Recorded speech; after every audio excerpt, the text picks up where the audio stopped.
The Princess and the Pea. A long time ago, in a place not too far from here, there was a prince who began to feel lonely. So he decided that he wanted to find a wife. However, his wife could not be just anyone. He was destined to marry a princess, a real princess. The prince searched all around the world, and though he found many who claimed to be princesses, he never felt convinced. Something was always not quite right, so he returned home without a wife. One evening, after the prince had returned, there was a terrible storm.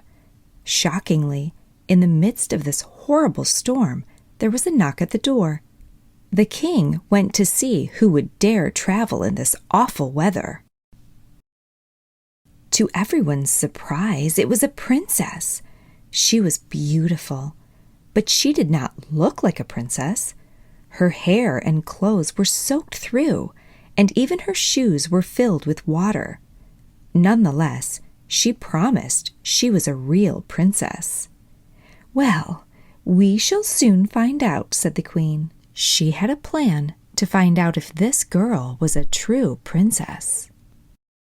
The queen went into the guest chambers and removed all the bedding and placed a single pea below the mattress.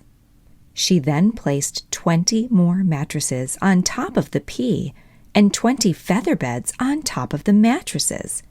It looked quite comfortable, although it made the bed 20 feet high. The princess was then shown where she was to sleep for the night. Upon seeing the bed, she was a little taken aback, but she carefully climbed up the mattresses and settled in for the night. The next morning, the queen was quite eager to ask the princess how she had slept. But before the queen could even finish asking the question, the young princess interrupted her. "Oh, horribly!" she cried out. "I hate to complain after you made such an effort to make me comfortable, but I hardly closed my eyes. Goodness knows what was in that bed, but there was something round and hard that bothered me all night." The princess had passed the test. The queen confirmed that she was indeed a real princess. Only a true princess would be so sensitive.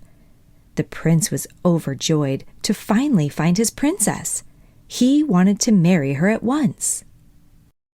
The princess had other ideas.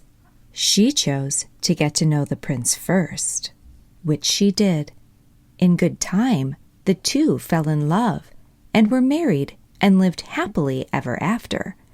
And the pea was placed in the gallery of miraculous things and can still be seen to this day.